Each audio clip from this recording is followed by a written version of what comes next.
So So how's it going, man? Basically, this is the my IIY podcast slash interview. It's about people that are investing in themselves, such as yourself, coming up, doing rap and everything like that. So I just basically kind of wanted to hear your story, basically, go ahead and introduce yourself.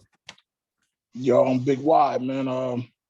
Music producer, rapper, West Coast vet. Yeah, yeah. How'd you get into all of it? Uh, my past, I started just rapping in the '80s, man. Like a lot of people, when when hip hop was still new or whatever. Yeah. And I just got into it and been doing it ever since. Uh, I didn't actually come in independently, or investing in myself early. As I got on and went through certain situations, you know, being signed to different labels and, letting other people represent me and kind of control my career, Yeah. it led me to, want to invest in myself. Yeah. Yeah. Yeah. That's what I was gonna ask you, so was one of your group Banging on Wax, was that one of the first ones you got into? Yeah, Banging on Wax was actually the introduction to my, introduction of me, Yeah. with everybody else that was a part of that project.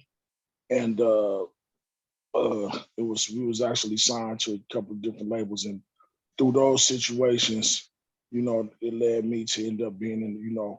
We created a group, the Young Soldiers, me and my Yeah. partner, and we, all of those, the Young Soldiers, and then we went to Death Row, and was with Death Row for a while, and then from there, I took a break after that for a while, and then me and my cousin created the Relatives, and all of those situations were us really under someone else's umbrella. Okay. So you were always kind of controlled then, you were kind of saying, or Right. And then I didn't really get too independent. I didn't really get independent at all the way until around 2007 when my partner and my partner Wacko, we started our own company, Checkmate Entertainment, which is 319 Music Group now. And we've been doing that ever since. yeah, how'd that come about? Like, what made you want to, what was the click moment when you're ready to go independent, and kind of go off in your own direction? Well, I mean, as time changed, music changed, and I got older, and just all the things that we've been through and learning the process of how the businesses ran and what we needed to do. It just made sense for us, in order to make some money, we need to create it from the gate. You know what I mean? It's just like hustling.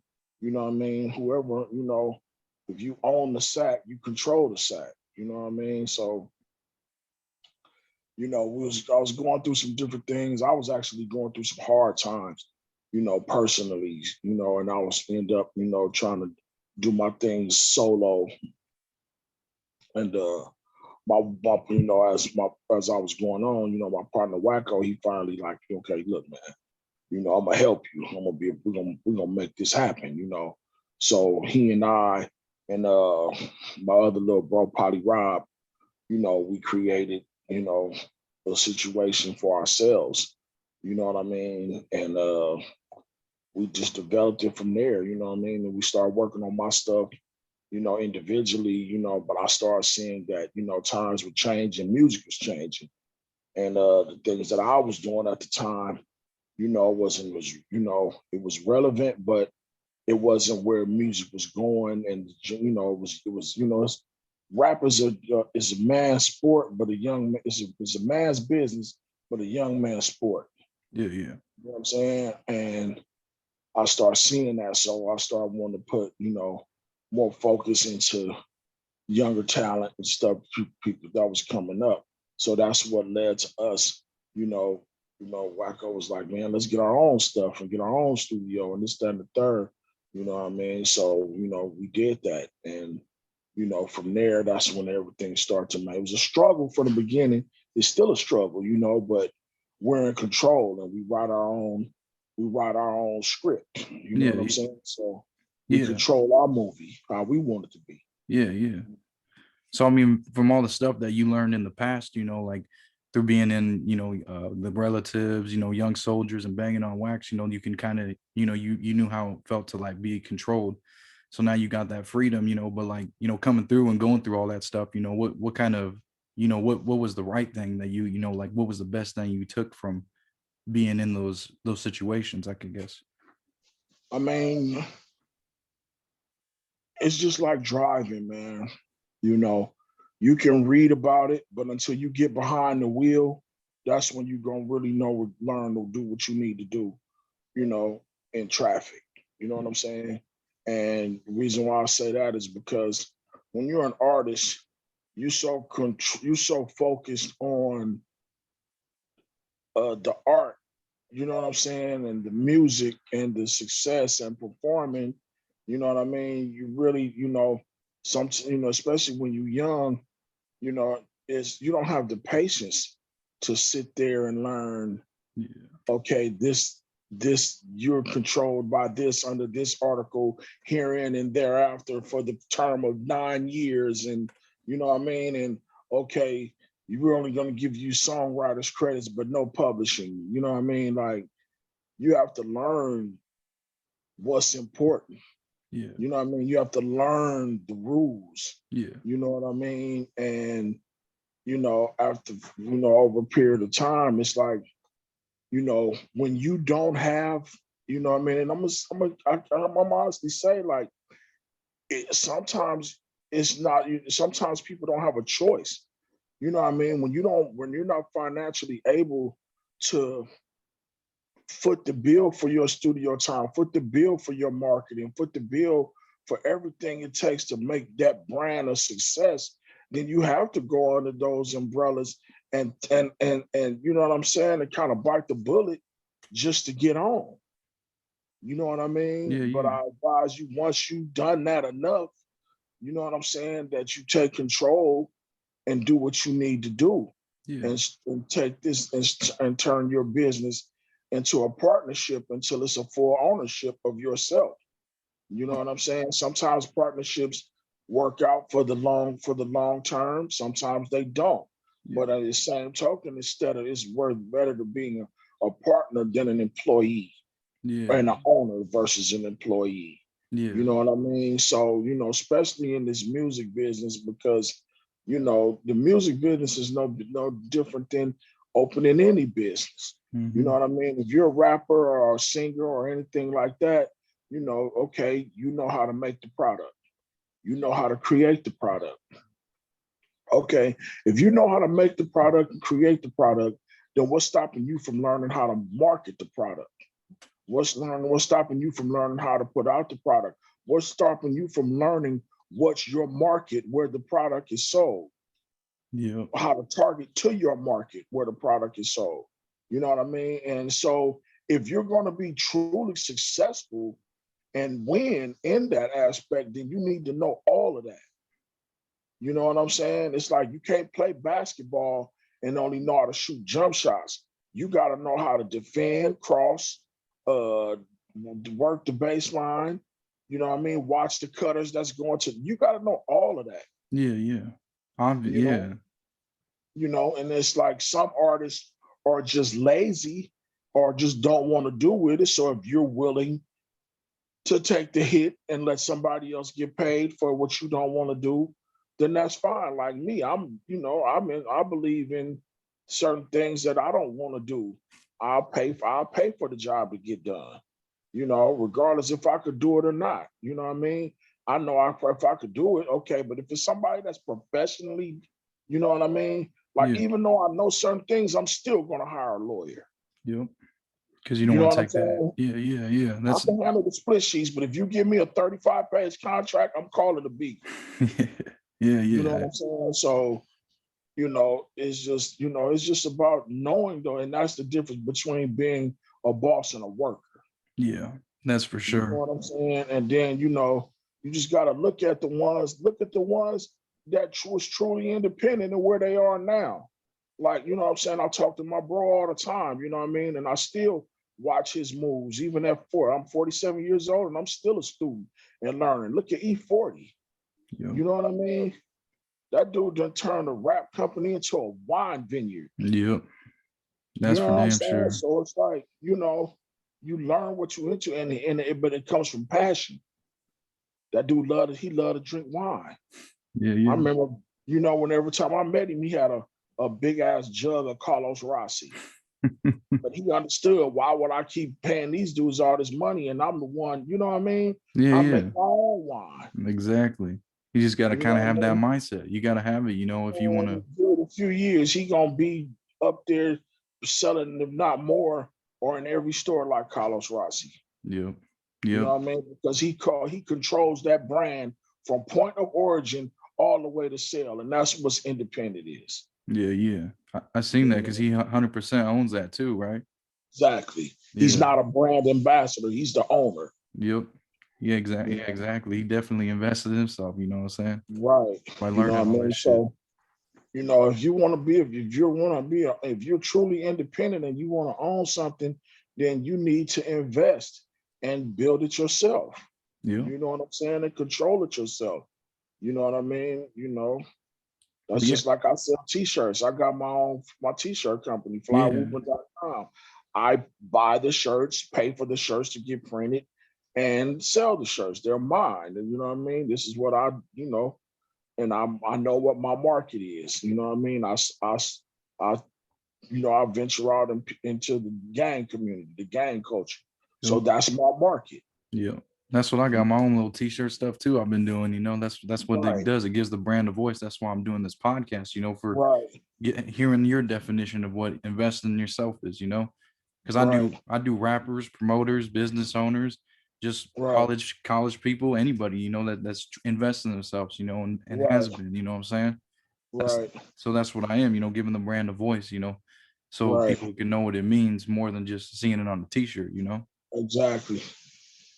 But yeah, I see what you mean, well, when you're coming up, you got to kind of, not always, but if you ain't financially stable and everything, I mean, you got to, take those, the help that you can get, because yeah, for sure, you had a lot of hits, like with the young soldiers, if tomorrow comes, alligator, they obviously they put you on, they did a music video and let you guys do all that, and Right, if tomorrow comes, that was one of my favorite ones that you did too with that group. And was that a true right. story?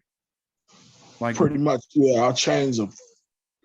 I probably like two. I changed like 2% of it, but it's pretty much based on a true story. My verse, yeah. so you got shot in the back then, or Yeah, damn, how many? Just one, or once.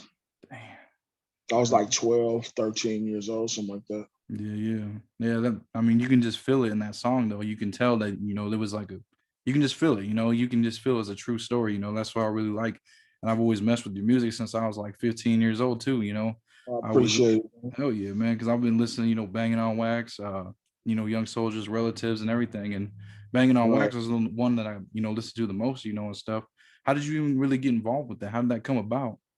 I got on the Banging on Wax album from my boy Red Rum. Oh He yeah, actually was the creator and the idea of Banging on Wax, and he I know each other from rapping. We know each other from just, going to school and growing up together. You know what I mean? And Rum was always one of the rappers around my way where I grew up. I looked up to, he was one of the ones we looked up to yeah, because he was a battle rapper. You know what I mean? And as I got older, I stepped out and started rapping because I played the back for a long time. I just used to beatbox and I was a yeah. part of different rap crews and stuff like that. And as I got older, I started to put it out there more. And later on in life, as we got, I think it was, that was like a couple of years right after we got out of high school, we did Banging on Wax. And he gave me a call, he was putting together, Rum is a rapper. So it's like, okay, they're doing this Banging on Wax album. We don't want to just get anybody, just say anything. I'm gonna get real rappers, Yeah. that's B-Dogs, and that's what Rum idea was. So I was one of the dudes that he called. How did he get the Crip members then? The Who who? who brought like the Crip members into it? Tweety Bird. So was Red Rum and him cool, or like how did they like Yeah. link up Yeah, they like was that? cool. Yeah. Red Rum and Tweety Bird Loke, they had knew each other already. Oh, okay. So they were kind of cool, even though was it like that, like really heated back then like that? Because I mean, in those songs, you can, was dissing, kind of each other, right?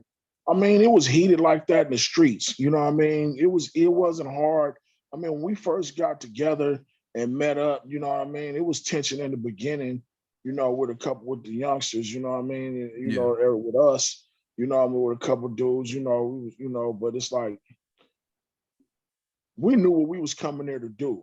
You know what I'm saying? So it's like we wasn't scared of the Crips and they wasn't scared of us, but everybody ultimately knew that we was trying to make a rap record, you know what I mean? And me and my boys, we was using it as an opportunity to get on rapping. Even though that's what we was doing, we was looking at it more so as a chance to break doing what we doing for us, what we was passionate about doing, which is making records and trying to get on rapping at the time. You know what I'm saying? So if that's how it came, then that's how it came. We wasn't in fear of it. So, and then it so happened that the dudes that was on the Crip side, they was a lot old, they was older than us. And then two, they were from way different far sides of town. So it's like, like everybody know, like the rivalry is stronger close to home. Yeah. You know what I mean? So it wasn't like we was rapping and doing all of that with dudes from around the corner. You know what I mean? Yeah. Yeah. So we accepted the terms, this, that, and the third. It was weird to me. You know what I mean? Like, okay, we finna be dissing each other and take that, you know what I mean? And taking disrespect like that, you know what I mean? But we understood the process, you know what I mean? And, we was willing to, to make it happen, you know what I mean? Yeah. To try to make, to get on. And then, eventually through our time, you know what I mean? We all became good friends, man. Yeah. Yeah. I mean, because how do you think like that impacted rap culture? Bloods and Crips working together like back then, was that kind of the beginning of it? Most definitely. Most definitely. Especially actually being shown. That was the first time it was actually shown. I'm pretty sure, you had all type of dudes that was that people didn't know about and behind the scenes that was working with each other, doing records together. You know what I mean? That was Bloods and Crips. You know what I mean? Bloods and Crips been doing stuff together and hustling and getting money together since the beginning of time. You know what I mean? Everybody just didn't have beef because they was Bloods and Crips. You got people that's brothers and cousins and uncles and nephews that's Crips and Bloods. So it's some type of way that you're gonna always, you know what I mean? But it wasn't visibly shown in the open like Banging on Wax was. So we definitely, was the first to get that done. Yeah, because I remember seeing like on YouTube, there's like an old news clip, it might have been you, but there's like a Blood and a Crip together, banging on wax, it's like some news lady, was kind of reporting it. And, you guys were just chilling on a bench. Someone was, I don't know if it was you or not, but you couldn't really tell because there's a mask and shit. But that, It had to be me because me and my boy Stretch, we did all the interviews. Yeah, yeah, okay, then yeah, because I Yeah. remember like seeing it, and like they're just talking Bloods and Crips banging on wax, Crips and Bloods together, just sitting in the like a park was together. me. Yeah, yeah. I mean, so yeah, that had to have been crazy for everybody, kind of seeing that, and I remember another one you did with Free Little Hawk, and is he ever out, or did he have Nah, Lil Hawk, Lord, we still were trying to, we fighting to get Lil Hawk home, man. yeah. He's still in there, you know what I mean? But, hopefully everything will turn out good. It's been long enough, man. He should be able to come home now. So did he get like a date? No, not yet. Yeah, because did he record that one verse? This beat not for sale, and the remix in prison, or how'd that go about? We kind of had that already locked in, you know what I mean? But Yeah. that's another conversation. Oh, okay, okay. Yeah, yeah. So I mean, I mean, look how far you made it though. Through like a lot of the members from Bloods and Crips, they ain't here no more, right? From the Banging on Wax, right? Man, you'll be surprised, bro. It's like a lot, man. More than half, like 80%, man. Yeah. You know what I mean? It's like, it's been like it's a dark cloud over that whole project, man. You know what I mean? The energy of it was, the intentions was well in the beginning, but the whole business umbrella was fucked up. And with all those dark intentions and dark energy, it caused it, the outcome to be terrible, you know what I mean? And then, what was supposed to change a lot of dudes' lives, it didn't, you know what I mean? So they was left in those same arenas, that we was representing, you know what I mean? And some didn't know how to evolve and take themselves away from that situation, you know what I mean? Like, you know, I chose this life. I wasn't forced in it. So when I chose to advance, I did, and I was capable of doing it. You know what I mean? And Yeah. write my own script and my own survival to where I'm still here to talk about it. Yeah, no, I mean it's like I said, it's an honor to have you here, because you're one of the few that made it out of that, you know what I'm saying? So I'm glad to have you on here, man. But let's see. Another one, I had so how do you promote your music and stuff now? What do you usually do to get it out there? I independently go to all the different companies. I go the same route a major label would. Yeah. You know what I mean? I just find the right necessary people to hire, marketing people that specialize in music marketing. I'll hire independent people that deal in that aspect. The DJ, same thing, the same way. You know what I mean? If I need to promote it through the DJs and different DJ record pools and however the DJs get their music, I'll do research to find those. And then even through the streaming platforms, Spotify and all of those YouTubes, I find the necessary companies that deal in marketing and promotions, and I work out deals with them and I pay them to market my music.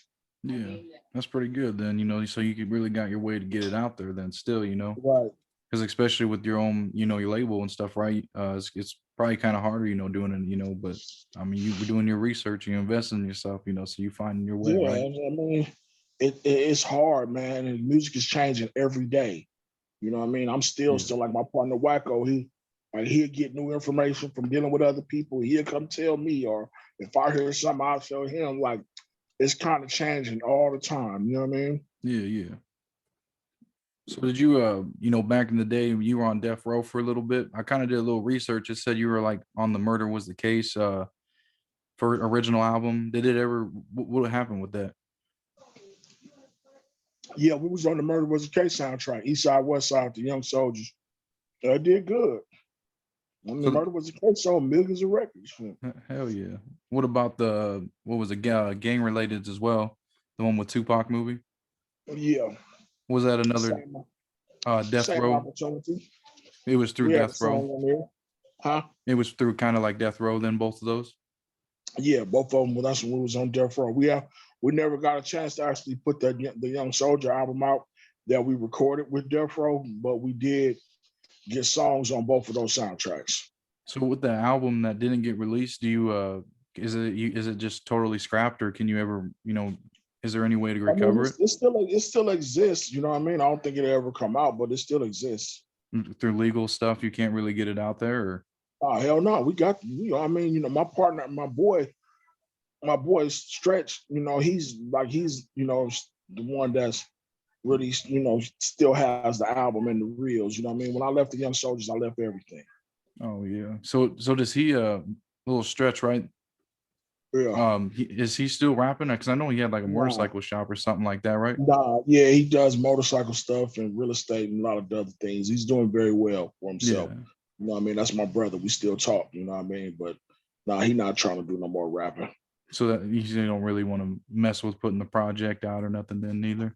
I mean, it's so old, and then I mean, the way things are now. If he did decide to want to do it, you know what I mean, and we decided to want to put it out, to just be for fans to hear. But we so young back then, it sounds so different, and you know what I mean. Yeah, yeah. And then those reels, you got to go through so much to get it done because it's on reels.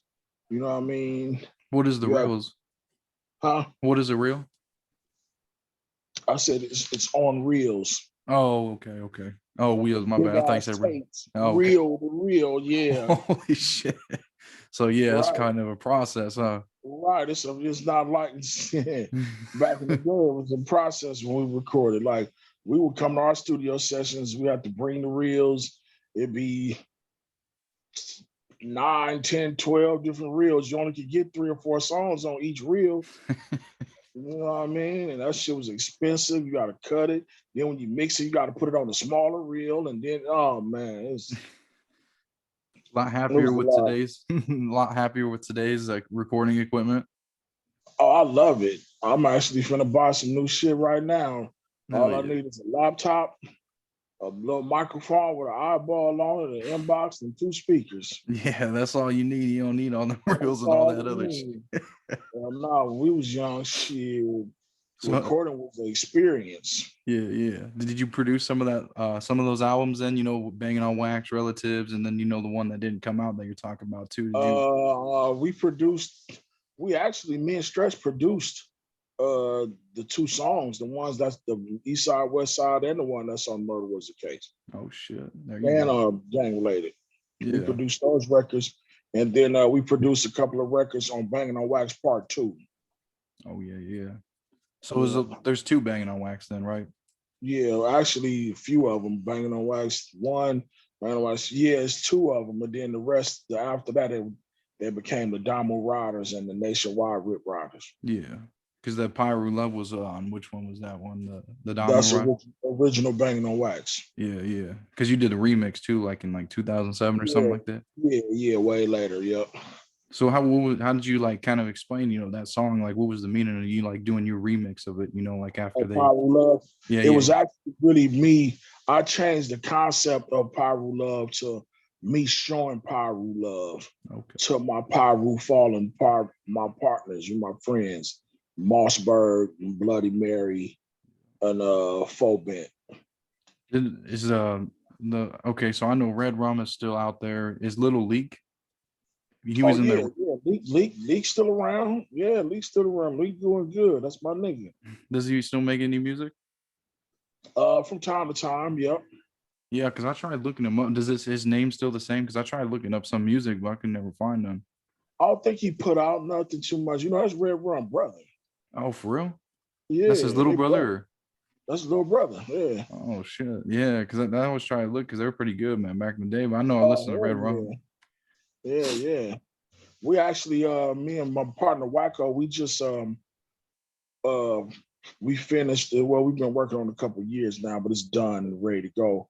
We created an album and a project that we did called The Evolution of Banging on Wax. Okay. And it's actually done now, and it features a lot of artists on there: OT Genesis, Blueface, Mozzie, AD, AV, CeeLo, 21 Savage. We got a lot of my boy Fig Newton.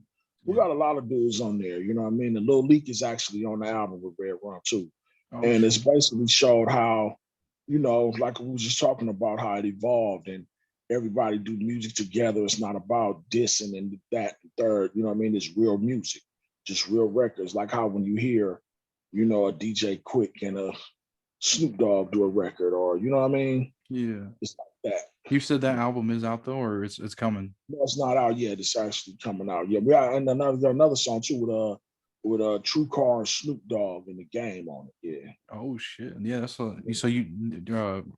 you kind of produced that whole album. So it's I produced that whole album myself, me, my boy Talent Boy, and 2 other our producers, my boy Jared and Styles and Black Thompson. But me and my boy Wacko, we pretty much executive produced. We did executive produce the whole project. So and go ahead, my bad. Yeah, we produced the whole project 319. Yeah. Did you were you in a lot of the studio sessions with them, or was it kind of them sending the verses to you, or? Well, I was in the studio during the whole. I did the whole album in the studio. Some came, like Waka Flocka, he came and did his verse. But a lot of them, then we went was in the studio. OT Genesis and a lot of the artists, came. Some of the artists came in, but for the most part, like the bigger artists, especially the ones that was out of town, they sent their verses. Yeah. Well, that'll be dope. Do you have a date for that? Not yet. It's coming up soon. Okay. You said with DJ Quik in on there. I thought you said something. You were listening to an example of him, right? Did you Yeah. ever, you did do a song with him though, with him, Mac 10 and YG. Was that, the Yeah, big, yeah. That was YG's remix for Big and Back Being Bold. did you guys get together for that one to, kind of in the studio? Me and YG did. Yeah, I went to the studio and it was me and YG when I did my verse, but I wasn't there. Quik and Mac 10 came the next day Oh, okay. and did their verse. Yeah. How was it, growing up in the 80s, like how was it, impacted you today, like the struggles and everything you went through that got you here today, and still keeping you going? I mean, the 80s as far as what? Just like, just any struggles that, had, that was coming during that time, that you had to endure and go through. What, as far as in the streets? Yeah. I mean, in the 80s, the streets was way more ignorant. So it was pretty wild It, then. yeah, it was way more ignorant. That's when you were really getting sweated for wearing too much red or too much blue. That's when, like I said, it was very ignorant. You know what I Yeah. mean? Like it was to the point where it was like you look back like this is dumb. Like, you know what I mean? So that compared to now, oh, it's beautiful. It's a cakewalk. Yeah. You know what I mean? It's not like that. You know what I mean? And, you could go in the nightclub now and it'd be 30 Crips on this side of the room, 30 Bloods on this side of the room, and nothing happened. Back in the 80s, that's not happening. Yeah. You know A what I lot of mean? times has changed Times has changed a lot. for the better though, right? For the way for the better. Hell yeah. I mean, it's still fucked up and it's still stupid, you know what I mean? But it's not like back then at all. Nah. What kind of game do you give, like the younger cats that are, just coming up, like to change their, like give them some advice that would kind of change their mindset, to, better themselves in the right direction, or, I mean, just pay attention to stuff that's gonna benefit your life. yeah, You know what I mean? Pay attention to things that's gonna benefit your life. And you know what I mean? Don't be so quick to be influenced by bullshit. You know what I mean? yeah, If you're gonna be a part of something, be a part of it because that's what you choose to, and that's where your loyalty lies. You know what I mean? But as far as you making a decision or thinking something is cool and you thinking something to do just because it's cool, that's dumb. You know what I mean? You gotta look at your future and look at things that's gonna benefit your life for the long run, and that's not gonna jeopardize your life. And think about people that love you too, yeah, how to affect them, because your decisions affect them as well. yeah, because you never know what's gonna happen in retaliation, right? Exactly. Do you do anything for the community out there then? Do you have like invest in your community anyway? I mean, I invest in people personally if I Yeah, can. yeah, You know what I mean? As far as like me going to community events and doing different things, it's a lot of crooked situations going on. But whenever, a lot of my homies, whenever or the things that they're part of where they're giving back, you know what I mean? I'll donate or be a part of things that we give back to the community or events or anything that I could be a part of, no whether it's from Inglewood, LA, Compton, Watch, wherever the case may be, wherever I can be of help, and they ask me for my help, then I will. hell yeah, that's good, man. What motivates you to do what you do every day? Shit, living, man. My kids, man, living. Where would you You like know, to? Oh, go ahead, go ahead. just life, period, man. Oh shit. I feel like, if you blessed to wake up every morning, that's motivation enough. Yeah, that's true. What motivate or not? Where would you like to be in 10 years from now? Shit, alive. Same thing. No, I feel Shit. that, man. That's nothing, man. Let me tell you something. There's one thing you can't get back is time, man. Hmm. You can get back money, you can get back everything else, man. You know what I mean?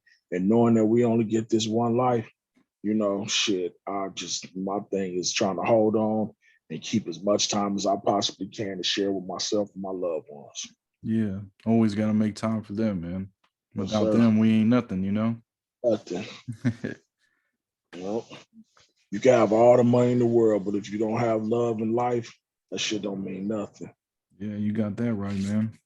You know? Um, what was like some of your favorite collabs that you did, when you're coming up? What was, one of your favorite groups or, artists you work with, or, basically something like that?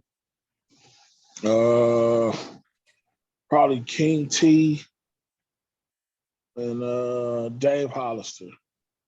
Which song did you have with them? What's the name of them? King T is the Relatives. We did with King T. We did Play Like a Piano on the Oh, Takeover album. you produced that one? Play Like a Piano was produced by Rashad Coles. Oh, so he played like you're on playing on piano too? Yeah, on part two, yep. Oh shit, I'm gonna Not the check that first one. one, the second one. Yeah, But the same that produced the first one produced the second one. oh shit. Damn, I'm gonna check that one out for sure. Yeah, and then Run These Streets Relatives with Dave Hollister. I think that's probably one of my that's like I have fun doing that I like the most. Yeah. Do you like doing the big group collabs, like how you did on the Beat Not for Sale, like how's the environment when you're doing that music video or creating that music? That's probably one of my favorites too. I can say I like that. That was dope. You know what I mean? Just getting all of the different voices and different dudes involved, you know, that was dope. Yeah, so I really like that. That's dope too. You get like a little party going and stuff, or like a little block get together, block party or something like that. You seen the video? Yeah, yeah. It's not like a Part block two? party, but yeah, Yeah, yeah, no, part I two. mean, so we just out in the hood, I just came to the hood and was like, man, look, we finna shoot this video today, da da da da da. And once you start showing up, everybody start pulling up along with all the homies and different people that was already in the hood that day, and it just turned into it. Yeah, no shit. I see you every day out there on Instagram, investing in your health. What kind of got you into start doing that, hitting the bag every day? Shit, just wanting to live, man. Over a period of time, after a while, I'm already always been a big dude, but as I got older, and people doing everything for you, I kind of got lazy. I wasn't as active as I was, so it caused different illness for me to have different illnesses. And then when my boy Big B died recently, it kind of just gave me a wide awakening. Like, all right, look, man, you can easily just sit down here and pass out and die if you don't get your shit together. So I just started working out every day, man, and and I just started doing the videos, and I started seeing the comments where people, man, you really motivate me, man. You know what I mean? So I just feel like, okay, if it's, they know how hard it is for me to be a big dude to get out there and work hard every day. You know what I mean? So I just decided to do it for myself, man. If I can motivate anybody else to want to do it for themselves, they don't even have to be big as me. Just take 30 minutes out your day every day to do something that's going to help you physically, man. Yeah, because it's only Especially 30 minutes. yeah, Yeah. only 30 minutes. And then just, especially in these days and times, man, they got so many different food stuff in the food that kill you, you know what I mean? And, Yeah. you know, I was watching on the History Channel, they got this show, they got these little documentaries called The Food That Changed America. And then, I'm looking at how they, it was cheaper for them when they finally introduced high fructose corn syrup into Pepsi and Coke and all these other different brands because it was cheaper than using natural sugar. To use natural cane sugar is very expensive. Yeah. You know what I mean? And that one ingredient is what's been fucking people up So you don't even fuck all with of the that no time. more. I try to stay away from anything that got high fructose corn syrup in it, bro. Could you You taste it? better off you better off using pure cane sugar. Yeah. Could you taste the difference in it too? Because I mean, they just did that shit recently, right? Nah, high fructose corn syrup, that shit been going on since the 70s. Oh fuck! So you ain't even know the difference then? Shit, just don't fuck with Man, it. you'll be surprised some of the stuff that you eat and drinking. Look on the back of it. There's a fucking gang of fucking ingredients in there and shit. You don't even fucking know what you're That drinking and shit you eating. don't even know nothing about, bro. Yeah, And that yeah, shit causing cancer, diabetes, shit, all type of shit. yeah. You know what I mean? And I'm a victim of it, and then real talk is like the way they created the whole food chain of what we supposed to eat and drink with the food pyramid. Like Oh, human beings, we wasn't meant to drink cow milk. We just did it. I mean, you got to think, bro. It's milk from a female cow for another baby cow to turn them into another big ass cow. So all this strong ass shit that's made for a baby cow is going into a human. It's fucking us up. Yeah, I mean, now you explain that. It is kind of Think fucking about it. weird. That makes sense. That's weird.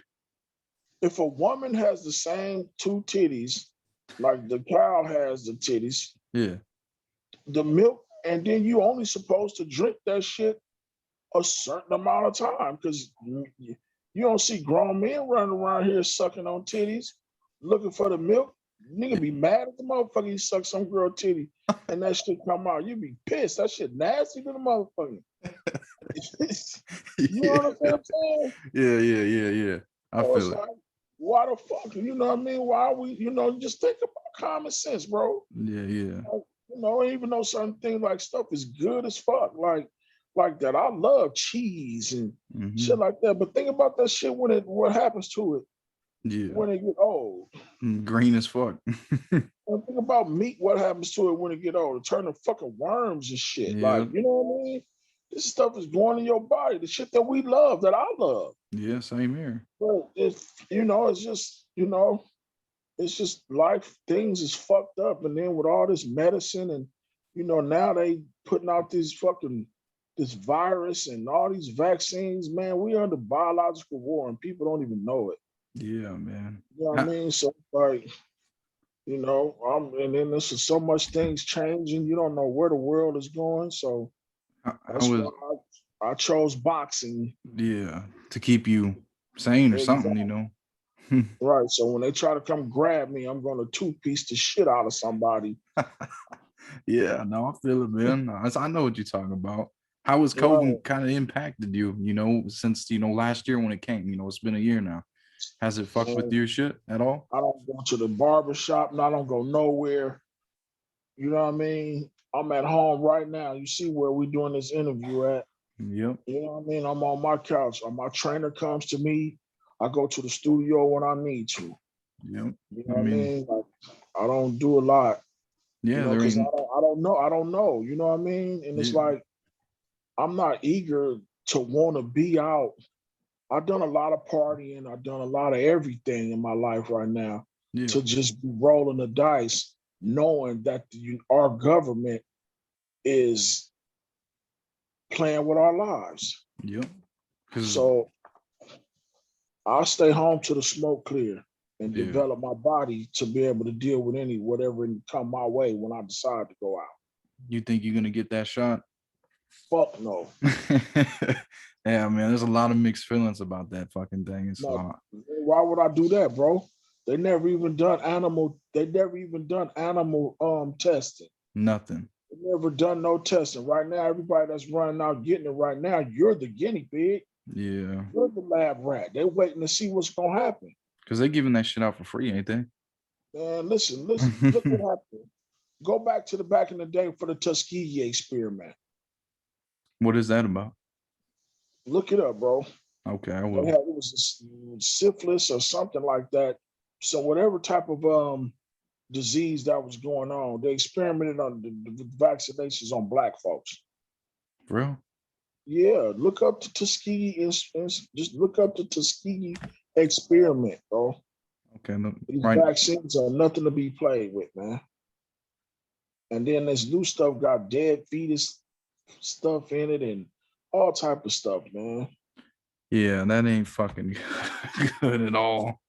That sounds fucking sick. They're gonna use this vaccine. It's different things in there that's they're doing that's gonna change people's DNA to make them more submissive and all type of shit, man. Just remember I told you this, bro. Do your research. Yeah, you got to, because you don't know half the shit we see on the news is even fucking true. You know what I'm saying? I mean, it's pushed by a fucking computer guy. Yeah. So that created a computer that created a virus so you can make money off of fixing the computer. You know what I mean? Yep. And now he's making a vaccine. So how could you trust somebody that pushed for a vaccine that was just in the same breath talking about world depopulation? Yeah. It Does that just make sense? it just don't add up. It's just crazy fucking times, man. It really Not is. trust. And then everybody talk about the Johnson and Johnson vaccination. Yep. They just got sued for giving people cancer from fucking baby powder. What the fuck do I need to take? What the fuck you think they put in that shot? They give people cancer and shit, you know? You don't know what's going on, bro. And Yeah. then, now in a minute, we ain't gonna be able to travel out of the country without the information. So I Yeah. don't know. Yeah, I know. I'm just waiting for that to fucking come. I am Yeah, also. I'll wait. I'll wait around a couple years. It's always gonna be some crooked motherfuckers. So I'll wait for somebody to give me the The, fake vaccination card and all the shit that I need to do what I need to do. yeah. You ready to get back on the road and start doing some Yeah, shows? yes. You know how it's gonna be somebody up in one of them offices gonna be like, look, I got them. All right, let me get mine. Roll through and give you $100 or something, you know? Man, listen, that's just like certain medicines. That's why when you go to the doctor, they say, "Are anything you're allergic to?" Yeah, nigga, you know it. That's why the people are allergic to it. It ain't the fact that everybody's allergic to it. That's a side effect that causes it. Oh, okay. Like That's you giving me, they like I'm allergic to what they call Bactrim. You because put that shit in me, my whole back breaks out, and I'll be itching like a mother. they have that I in there. mean, yeah, it's because there's something in that shit. You know what I mean? Like, no, I'm not. You're not sticking me with shit. That's why I'm just ready for all this bullshit to be fucking done with. But I bet you right when it's done, Yeah, there's gonna be something else coming out, you know. We yeah, just all gotta the time. we just now that it's already happened, you know, it's gonna happen again and again. You know, it's just something we gotta deal with and adapt to fucking life, you know, and not be afraid of Yeah. it. Mm-hmm. I mean, so once it gets done, I mean, what's your big plans? You know, you got anything you want to, you know, do once COVID goes away? You know, I guess technically goes away, not really. I don't know, man. I just go to the movies. Comfort. Yeah, same, man. I miss You know going what to I'm saying? I movies. just want to sit back, close as hell to the screen like I normally do. Yeah. Look up like this, with my eyes fucking bleeding, with like $100 worth of snacks in the next chair, and just watch a fucking movie, man. Just simple stuff, man. Those are the things I miss, man. Especially going to the goddamn movie theater, watching all Going them new to the movies. going to the gym and going swimming. You know what I mean? Like Hmm. just little stuff, man. Are you guys still locked down over in California? No, hell no. This place is loose as hell. I These was people over don't there. listen to shit. I mean, you still gotta wear your mask everywhere you go, but Yeah, same here. lockdown. Where you at? Nebraska, Oh, okay, right in for the sure. middle. But yeah, All right. I went out to California like in October and it was pretty dope. You know, I just it was all half capacity shit, you know. So we were just kind of chilling, went to the Yeah, beach and everything, yeah, Hollywood. yeah. That's kind of what it is now. The restaurants is like half capacity and Yeah. shit like that, but I still don't go nowhere. Yeah, it's not really worth it. Especially you say you already lived everything, you know, like Yeah, going out there and fucking around, you know, it's just chilling yeah, now. Ain't no need to. yeah. Right. What is For real. do you what was one of your first big concerts or something that you kind of had when you were coming up or one of your favorites? As far as me performing, Yeah. first big concert was in San Diego at Summer Jam that they did like 20,000 people. Damn. Which one would song did you perform? Uh, we performed like 4 songs from our first Relativez album. Okay. And we actually performed with Dub C and CJ Mack. Oh shit. How did that go? You guys have some conversations or anything you when you met with them? I mean, we hooked up with them when we did the album. When we did the before when we did the song, we was actually in the studio together when we did the song. Yeah. And then we got together and shit, got on a tour bus and rode up to the show, rocked it. Like, Dub always been cool. We Dub, my dude. That's another favorite collaboration Yeah. that I had did. Yeah, Dub C both times. Yeah. Yeah. So you have done, like you said, it's all business. It don't matter whether it's blood or crip, it's just Nah. I mean, especially, when dudes are respectful, you know what I'm saying? It's like, yeah. then we're not coming to meet each other with chips on our shoulders, you know what I mean? And, nah, it's not So like that. what artist would you like to work with, dead or alive? Biggie. Hell yeah. That'd be dope as fuck. Cause you were around when he was coming up, do you remember, hearing when he first came out? Cause you guys kind of came out around Oh, the same hell time. yeah. I mean, yeah, but it's like I was on death row. Oh, when You know, yeah, back then, fuck. you So know were what I'm you were saying? you on- were you on death row when that big beef was going on, or what? I was in the audience at the Source Awards Really? when Suge Knight said, if you don't want the record executive all in the videos, Yep. you remember that little crew of dudes in the red right there in the front in the audience? That was us. Holy shit, really? Yeah. What the fuck? Damn, how was that, Yeah. when he said that shit? What was going through your head? Man, we finna get killed. Oh shit, man. Fuck. So I'm looking, and when he said that, and as we sitting there, it's like 100 dudes from the Wu-Tang Clan sitting next to us with ninja masks on and all type of shit. I ain't talking about the Wu-Tang rappers. I'm talking about the niggas that's part of the Wu-Tang Clan. You know What what I the mean? fuck? Yeah, Yeah. hell yeah. So what kind of did happen? What did it, transpire when he said that? How the rest of the evening or night go, like when after that? I mean, it was cool after that, but once we went back to the tunnel to the club, I remember being in there and Suge and Puff Daddy had some words, and I was thinking, I know we was getting the fuck out of there. You got bounced the fuck out, right? Hell yeah, we are What not on our turf. who were the main guys you were with when you're out there in the Source Awards? Who was like in your group? It Just all was the like relatives? me and Lil Stretch, and Yeah. then like different homies that we was with from OFTB, uh, Rick James, and Oh shit. all Chug homies. You know what I mean? Quik, niggas like that. So Quik And was on then death row too, wasn't he? yeah, Did you ever do anything with him on death row? nah, So you made that. Did you ever release any albums on death row but that one nah, you just had those few songs, but the yeah, album didn't get released? yeah. Who reached out to death row, or how'd they get a hold of you guys back then? The homies from OFTB actually gave us a call. I'm like, man, Suge want to meet y'all, and we met him up at the set they was filming. Murder Was the Case. Oh shit. So what was his words? Do you like what do you say? Like What's up, man? What y'all want to do? Like, what's up? What you want to do?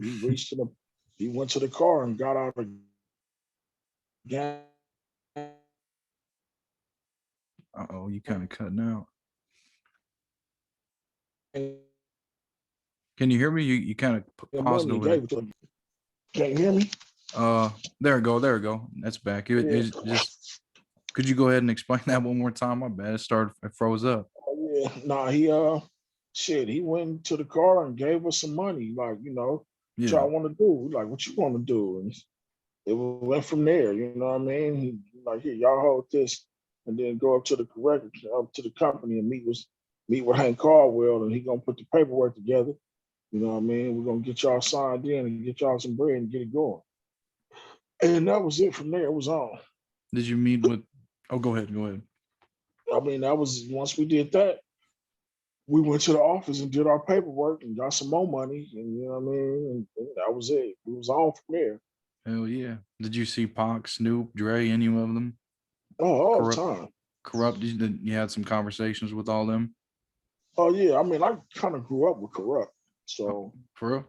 I've been knowing Corrupt, yeah. How'd You you know, meet I've been, him? just when he first moved out here, him and Red Rum is related. Oh, really?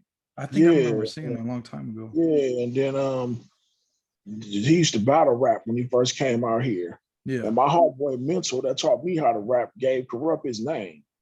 Oh shit, for real? Yeah. Mental is Marcel Williams. That's my best friend. He taught me how to rap. He the one you ever hear Pop say rest in peace, Mental and Cato? Yeah, yeah, Pop yeah. always something about, yeah, that's him. So Pac, so you guys all kind of knew each other then too, even with Well, Pac, he not knew him Pop, too. but see, Tupac used to hang with the Imperial Villages, my boy, Village Crips. And my Hmm. boy Marcel, he ended up, as we got older, he ended up being a Village Crip. And early in the early 90s, Tupac used to be out here. He used to hang with them. Yeah. So his whole persona, that thug life thing, came from Mental. Okay. You know what I'm saying? That whole persona came from Marcel. Yeah. You know what I mean? You know, and that's how they got going. That's how they got that going. But yeah, I met Pac once we got on Death Row. You know what I mean? It was cool. You know, What we was didn't hang out much, but we hung out a couple times. what could you remember from them times? I mean, shit, just cool dude, man. You know, actually, I got my first two big face $100 bills from Tupac. For real? Yeah, they didn't have no more weed in the studio. We was at Can-Am. Even though we had record deals, I was still hustling. So Yeah. somehow he found out that I was the one that had the chronic.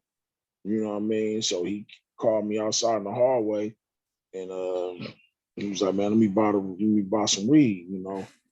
And I'm like, "Shit, what you want?" He's like, "What you got?" I'm like, "Man, I got like $200 worth left for this shit." He was like, "Shit, let me get it all." And he peeled out two big face $100 bills, and he got ready to walk. He walked off, I went back. I'm like, "Man, what is this?" I grabbed him. Hold on, what is it here? He's like, "Man, don't play yourself, man. These new $100 bills." He's like, "How much money you got on you?" I'm like, "Man, I got a few thousand or something like that." He was like, "Listen, man, you take them little ass head $100 bills to the bank tomorrow and change them for all these, man. This is that new shit." I'm like, "Yeah, all right, fuck it." Damn, that's pretty fucking dope, man. That's crazy. I Yeah, mean, yeah, so you've been through a lot of shit, you work with a lot of people, I yeah. I don't know if you ever worked with I got on for my interviews, like I'm doing, just kind of reaching out to everybody. I reached out to the Chill, him, right? MC8 from with his I know MC. who Chill is. Yeah, Chill is, I know Chill is a legend from where I'm from, but I Yeah, never met Chill. yeah. I'm gonna I grew up listening to Eight and Chill, though, the Cops Most Wanted. yeah. My boy is the DJ Mike T. Oh, okay, yeah. You know him from back in the day too, then, or you did some Mike, music? yeah, Mike T from Inglewood. Oh, okay. So you guys have Yeah. some music and stuff that you guys did together? We don't have no music together. I just know him. We grew up around the way, yeah. Hell And I know yeah. his brother and shit. And then I got another one next week with Spice One. You ever did any music or anything with him? Uh, I have. I wish I had, but you talking about some West Coast legends I grew up listening to. Same here. Shit. I'm only 21 years old, man. I grew up listening Right, to it. But because I always fucked with the old school like that coming up, right, and so yeah, that's why I always stuck with it. But everybody else around me always listened to new shit. I was like, I'm cool on right, that. I'm listening to the right, OG shit. I was listening to your shit, man. right, You know what I'm saying? But a lot of right, people don't know that, man. right. But Uh, I mean, you got anything else you gotta add, or nah, that's about it. what kind of message would you like to leave the people with? I mean, if you're gonna be independent, control everything from port of origin. Just Hell, like the show is about, man. Invest in yourself, man. hell yeah, man. I appreciate you coming on, man. Yeah, keep up the good work and keep on up on that shit. Let me know. Or, I'll probably see it when you come out with that new album and everything you got coming. Let all the Okay. people know you're at. All right, no doubt, man. You can follow me at Big Y at bigY.media on Instagram. Big wide. Okay. Uh, I always tell the people, you usually have 24 hours. You spent an hour with me, man. I'm grateful for it. Thank you. Appreciate you, brother. I'd like to do another one with you sometime, man. Reach out to me. Let me know when. I'll be there. All right, man. Thank you. All right, no doubt.